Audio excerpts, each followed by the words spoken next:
Hello everyone, আসসালামু আলাইকুম। কী অবস্থা, কেমন আছেন আপনারা সবাই? আলহামদুলিল্লাহ, আমরাও ভালো আছি।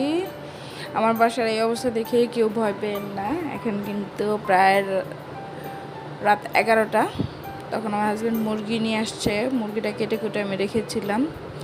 আর মনে হলো পাখির রুমটা খুবই ময়লা হয়েছিল। দিনের বেলা বাচ্চাদেরকে নিয়ে একটু সময় পাই না, তা রাতের বেলায় কাজগুলি শেষ করলাম আমি।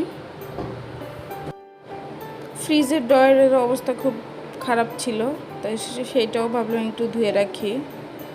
পুরো ফ্রিজটাই ক্লিন ছিল, জাস্ট ড্রয়ারটা একটু অপরিষ্কার ছিল, তাই সেটাও ক্লিন করলাম। মানে পরিষ্কার জিনিস দেখলে খুবই ভালো লাগে, ময়লা দেখলে একটু ভালো লাগে না। এই যে লাস্টে কী করলাম, ভিতরটা একটু স্প্রে করে ভালো করে একটু পরিষ্কার করে নিলাম। ভালো পরিষ্কার হবে, সাথে সাথে যদি দুর্গন্ধ থাকে সেটাও চলে যাবে।